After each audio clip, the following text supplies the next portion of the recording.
Welcome to our channel, The History Vault. In the waning days of Harry S. Truman's presidency, the air in Washington seemed thick with unresolved tensions, political resentments, and the weight of two vastly different men preparing for a handover of power. Dwight D. Eisenhower, the victorious general whose leadership during World War II made him an icon across America and much of the world, was stepping into the role of president, while Truman, the man who had ordered the atomic bombings and navigated the tumultuous first years of the Cold War, was preparing to leave office. Yet beneath the ceremonies and official dignities lay a simmering personal divide, one that culminated in an awkward, unprecedented, and deeply symbolic moment. Eisenhower's refusal to enter Truman's White House on Inauguration Day, a gesture that would become known as the Inauguration Insult. For many Americans, the transition between presidents is a carefully choreographed performance meant to showcase unity, continuity, and the peaceful transfer of power. But in January 1953, unity was in short supply. The relationship between Truman and Eisenhower had deteriorated for years, their personal disagreements magnified by political maneuvering, accusations, and a sense of betrayal that went deeper than mere policy differences. Truman, who prided himself on loyalty and straightforwardness, felt that Eisenhower had allowed himself to be used by political forces who despised the sitting president. Eisenhower, on the other hand, believed that Truman had crossed lines of propriety and attempted to drag him into partisan battles that compromised the dignity of a military commander. The inauguration was meant to be a unifying moment, yet instead it revealed just how strained the bond between the two leaders had become. The bitterness can be traced back to 1952, when Eisenhower, after years of public speculation, finally decided to run for president. Truman had once admired Eisenhower and even considered stepping aside in 1948 to allow him to run as a Democratic candidate. But the political climate changed, and as Eisenhower's campaign began to take shape, he was courted heavily by Republican leaders who framed Truman's presidency as a story of corruption, mismanagement, and weakness. Truman watched as Eisenhower campaigned alongside men who had spent years attacking him personally. And in the president's mind, this was more than mere politics, it was betrayal. The sense of personal insult deepened when Eisenhower, against Truman's expectations, refused to publicly defend him from some of the most vitriolic accusations hurled by Republican strategists. Truman, who valued loyalty above almost anything, believed Eisenhower had abandoned a moral duty. One specific moment cut especially deep: a speech delivered by Senator Joseph McCarthy, in which he accused the Truman administration of harboring communists. Truman had assumed Eisenhower would refute the claims, particularly given the senator's attack on one of Ike's close colleagues. Instead, Eisenhower stayed silent, reportedly under pressure from campaign advisors who feared that challenging McCarthy would cost votes. Truman interpreted this silence as cowardice and personal betrayal, and from that moment on, any hope for a warm post-election relationship evaporated. As Inauguration Day approached, the tension was not hidden. It was spoken about in Washington circles, whispered by staffers, and anticipated by reporters. What was supposed to be a polite farewell visit between the outgoing and incoming presidents had turned into a moment fraught with symbolic weight. Custom dictated that the outgoing president welcome the incoming president at the White House, where they would meet briefly before riding together to the Capitol for the inauguration ceremony. Truman, ever conscious of tradition, waited inside the White House for Eisenhower to join him. But Eisenhower refused to enter. Instead, he waited outside, remaining in his car, unwilling to step into the building Truman still occupied. It was a small gesture, perhaps, but one filled with decades of military discipline, personal pride, and accumulated resentment. To Truman, the refusal was deeply insulting, a public slight intended to show disdain. To Eisenhower, it was a way of maintaining distance from a man he believed had overstepped boundaries during the campaign. Reporters noticed the break from protocol immediately, and though both men tried to maintain polite appearances, the discomfort was palpable. When Truman finally emerged from the White House and approached Eisenhower, witnesses noted the stiffness in their greetings. There was no warm handshake, no friendly smile, only a tight exchange of formalities. As they entered the car meant to take them to the Capitol, the tension became even more visible. Truman, known for his plain-spoken manner, attempted conversation, but Eisenhower reportedly offered only curt responses. The atmosphere inside the limousine was a stark contrast to the celebratory crowds lining the streets outside.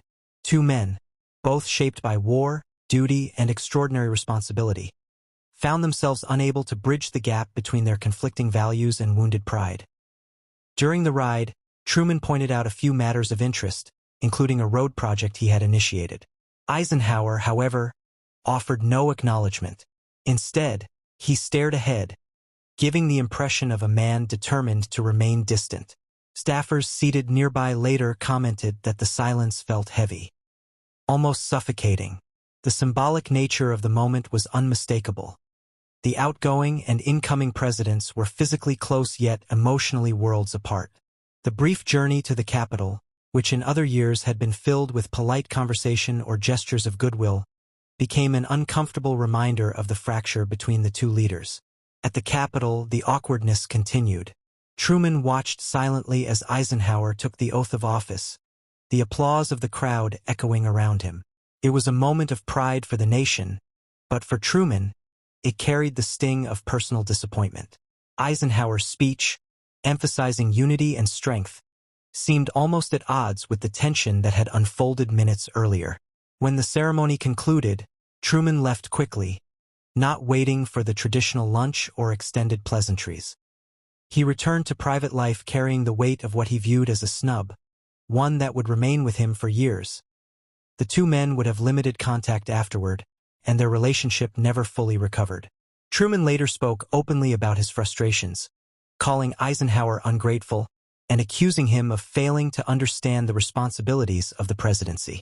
Eisenhower, in turn, maintained a more reserved stance, rarely acknowledging the conflict publicly but clearly holding his own private grievances. Historians have long examined this episode, debating whether the inauguration insult was a deliberate act of disrespect or simply a reflection of two men whose values and temperaments collided at a moment of great political transition. Yet beyond the personal drama, the moment stands as a revealing chapter in American political history. It highlights how even the most celebrated leaders, men entrusted with the fate of nations, remain human, subject to pride, emotion, misunderstanding, and the complexities of personal relationships. The transition between Truman and Eisenhower serves as a reminder that leadership is not only about policy and power, but also about character, empathy, and the ability to rise above personal grievances for the sake of the greater good. As time passed, the bitterness slowly softened, though it never disappeared entirely. Truman would, on occasion, acknowledge Eisenhower's achievements, and Eisenhower would likewise recognize Truman's historic challenges. But the inauguration moment remained a defining memory, one that captured the tensions of a nation in transition. Today, historians continue to revisit the episode not for its drama alone, but for the insights it offers into leadership, ego, and the delicate choreography of democracy. The legacy of this conflict continues to fascinate scholars and citizens alike. It raises questions about how much personal relationships between leaders matter and whether private tensions can shape public outcomes. In many ways, Truman and Eisenhower represented two different eras of American leadership. Truman, the accidental president thrust into office during one of the most critical moments in history, became known for decisiveness and blunt honesty. Eisenhower, the disciplined general, represented structure, order, and a belief in measured authority. Their conflict symbolized the broader struggle between political instinct and military precision, between raw emotion and rigid control. Throughout the years that followed, aides from both administrations provided recollections that only deepened the public's understanding of the divide. Some recounted heated private conversations, while others insisted that the feud had been exaggerated. Yet the inauguration moment itself remained undeniable proof of tension. Even decades later, interviews with members of both presidential staffs revealed lingering hurt feelings. Truman's associates claimed he had been deeply wounded by Eisenhower's refusal to enter the White House, viewing it not merely as discourtesy but as a rejection of everything he had worked to uphold. Eisenhower's supporters countered that he had acted out of principle, refusing to be drawn into the type of political theater he felt Truman encouraged. Despite their differences, both men contributed significantly to the nation's trajectory. Truman laid the groundwork for post-war diplomacy, the Marshall Plan, and the early containment strategy against Soviet expansion. Eisenhower would later champion infrastructure expansion, stabilize Cold War tensions, and solidify America's global role. Ironically, despite their personal animosity, their presidencies formed a coherent bridge in U.S. history, one that balanced military strength with democratic resiliency. Over time, historians began to reassess the inauguration incident with fresh perspectives. Some described it as a clash of personalities, others as a reflection of deeper institutional tensions between civilian leadership and military command. Still others saw it as evidence of the emotional toll carried by leaders who had faced global threats and political upheaval. Regardless of the interpretation, the story continued to serve as a reminder that national transitions are shaped not just by ceremony but by the human beings behind them. In later years, as both men aged, their reflections on leadership softened somewhat. Truman, speaking to friends, occasionally admitted that he may have expected too much loyalty from Eisenhower during the campaign. Eisenhower, in private letters, recognized the immense pressures Truman had confronted. These glimpses of humility offered hints that their feud might have been tempered had circumstances allowed for honest conversation free from political scrutiny. Yet the image that endures is that of inauguration morning. One man waiting inside the White House, another refusing to step through its doors. It was a moment loaded with symbolism, a reminder that power transitions, however peaceful, are rarely simple. It showed that even leaders who shaped world events could struggle with personal conflict. And it underscored the fragile balance between institutional tradition and individual emotion. Today, the story resonates in discussions about presidential behavior, political civility, and the expectations placed on modern leaders.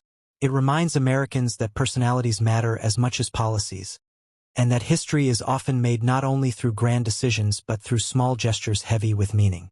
The inauguration insult may seem like a footnote in the grand arc of U.S. history, but it stands as a powerful example of how personal relationships can influence national narratives. The episode also invites reflection on the importance of respect in leadership. Truman believed deeply in honoring the office, viewing his invitation as an act of democratic courtesy. Eisenhower, however, saw respect differently, grounded in discipline and personal integrity rather than ceremony. Their conflicting interpretations collided on the steps of the White House, leaving a story that would echo through time. As scholars continue to analyze the relationship between Truman and Eisenhower, one fact remains clear. Their conflict did not diminish their individual contributions to the nation. Instead, it highlighted the human element inherent in leadership. Both men carried burdens few could understand, and their actions on Inauguration Day, whether justified or misguided, reflected the complexity of their experiences. Leaders from every era show that personal disagreements can shape history, reminding us that humanity influences the course of power.